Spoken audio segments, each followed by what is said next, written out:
दोस्तों कभी आपने सोचा है कि पृथ्वी का सिर्फ एक ही उपग्रह क्यों है?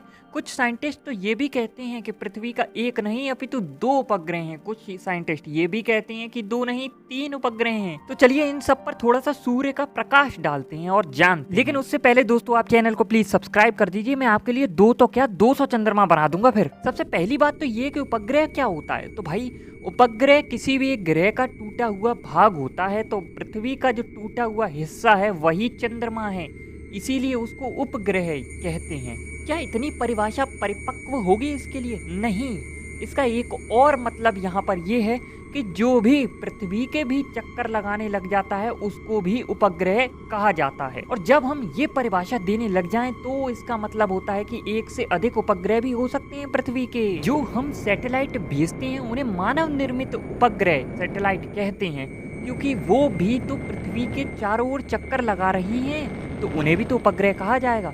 सेम एज यहाँ पर कुछ अस्थायी उपग्रह भी होते हैं। वो क्या होते हैं कि घूमते घूमते पृथ्वी के कक्षा में आ जाते हैं और कुछ समय के लिए हमारे पृथ्वी की कक्षा के ही चारों तरफ रहते हैं। कुछ टाइम पीरियड हो सकता है, 3 साल हो सकता है, या 1 साल या 1 महीना, इस तरीके से हो सकता है।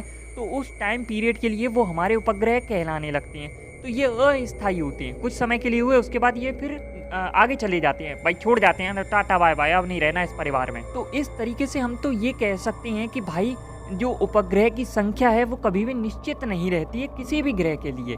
उनकी जो संख्या है उपग्रह की वो बढ़ती या घटती रहती ही है। लेकिन अगर मोटे तौर पर देखा जाए तो उपग्रह सीमित है। जैसे पृथ्वी का चंद्रमा है और शनि के 82 हो गए हैं, और ऐसे ही शायद बृहस्पति के 70 तक हो गए हैं। ये कुछ जैसे ही हम नए उपग्रह और खोज लेते हैं तो ऐड करते रहते हैं। इसीलिए तो मैंने कहा था कि जैसे ही हम किसी नए उपग्रह को खोज लें या फिर कोई बाहर से आ जाए उपग्रह हमारे पृथ्वी की कक्षा के या किसी भी ग्रह की कक्षा के चारों ओर घूमने लगे, तो इस प्रकार से घटती बढ़ती रहती है संख्याएं। कभी कभार अब जैसे अपना ग्रह ही ले लो, हमने यम को ही अपने प्लेनेटरी सिस्टम से ही बाहर कर दिया, भाई तू जा, तू हमारे परिवार का हिस्सा न रहा। तो भाई ये तो दुख की बात है ना। तो इस तरीके से कभी हम किसी को निकाल देते हैं, कभी किसी को ले लेते हैं। और ये जो चंद्रमा या सेलेस्टियल बॉडी जो पृथ्वी के चारों ओर घूमने लग जाती हैं, तो इनको हम दूसरा चंद्रमा या मिनी मून भी कहते हैं। मैं आपको एक एग्जांपल से क्लियर करता हूं, तब आपको ज्यादा समझ में आएगा।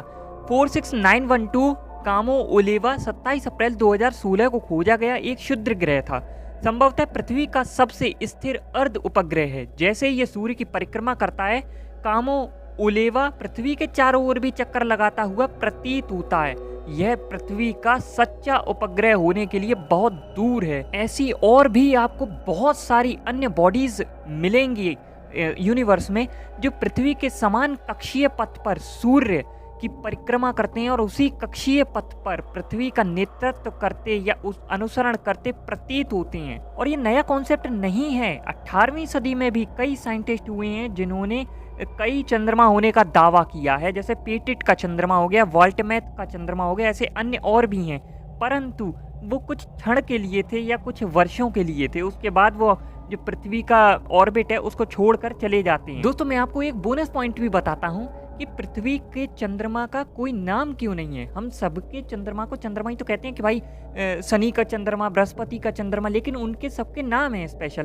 तो पृथ्वी के चंद्रमा का चंद्रमा ही नाम क्यों है? इसका कोई स्पेशल नाम क्यों नहीं है? तो पहले अपने ग्रंथों को खंगालते हैं, उसके बाद दूसरे लोगों के ग्रंथों को खंगालेंगे। तो अपने ग्रंथों में लिखा है कि दिशाओं ने स्त्री रूप में आकर पुत्र प्राप्ति की कामना से उन बूंदों को ग्रहण कर लिया जो उनके उदर में गर्भ रूप में स्थिर हो गया। परंतु उस प्रकाशमान गर्भ को दिशाएं धारण न कर सकीं और त्याग दिया। उस त्यागे हुए गर्भ को ब्रह्मा ने पुरुष रूप दिया जो चंद्रमा के नाम से विख्यात हुआ। अब हम बताते हैं कि दूसरे लोगों ने इसका नाम चंद्रमा कैसे रखा। तो प्रत्येक प्राकृतिक उपग्रह की पहचान एक पौराणिक आकृति से ही की जाती है। उदाहरण के लिए बृहस्पति के 16 चंद्रमाओं पर महिलाओं और एक पुरुष गैनीमेड के नाम हैं, जिनमें से अधिकांश के साथ इस उल्लेखनीय देवता के प्रेम संबंध थे। पृथ्वी के चंद्रमा जो सबसे लंबे समय से ज्ञात हैं को यूनानियों द्वारा सेलीन और रोमनों द्वारा लूना नाम दिया गया था। दोनों एक देवी थी। प्राचीन जर्मन इसे मनुष्य या मणि कहते थे और उनके पास इस नाम के एक दुखी व्यक्ति के बारे में एक मिथक था जो अपनी बहन सूर्य के साथ दुनिया के अंत तक आसमान में एक शिकारी कुत्ते द्वारा पीछा किया जा रहा है। इस मिथक से जर्मनिक शब्द माने यानी डैनिश मान यानी डच मून अंग्रेजी और मोंड जर्मन प्राप्त हुए, जो बाद में ग्रहों के चारों ओर घूमने वाले सभी खगोलीय पिंडों में स्थानांतरित हो गए।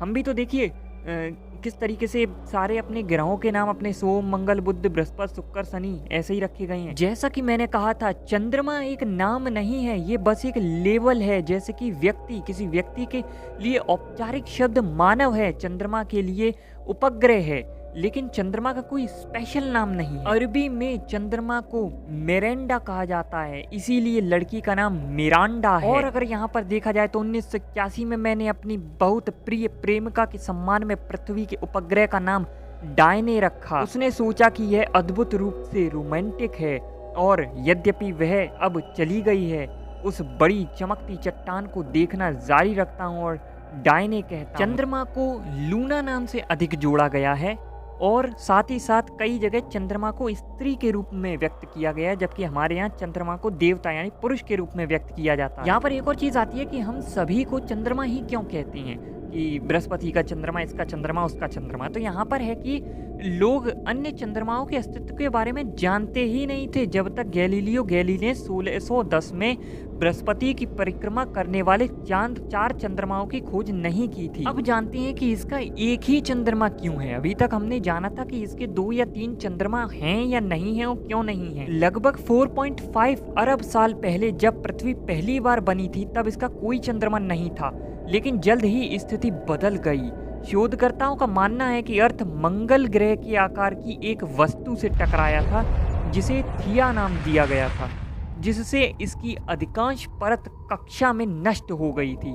यह मलबा अंततः एक चंद्रमा में बदल गया, जिसे हम आज जानते हैं। अर्ध उपग्रह के बारे में थोड़ी सी बात करते हैं कि अर्ध उपग्रह के रूप में जानी जाने वाली कुछ वस्तुएं पृथ्वी की कक्षा का अनुसरण नहीं करती हैं, लेकिन हमारे ग्रह की तरह ही सूर्य की परिक्रमा करने में 365 दिन लेती हैं, जिससे वे पृथ्वी के गुरुत्वाकर्षण प्रभाव से बाहर होने के बावजूद कक्षा में होने जैसा ही प्रतीत कराती हैं। जरा आप ये सोचिए, कितनी लाखों करोड़ों सेलेस्टियल बॉडीज चक्कर लगा रही हैं, क्रॉस कर रही हैं एक दूसरे को, लेकिन टकरा बहुत कम रही हैं।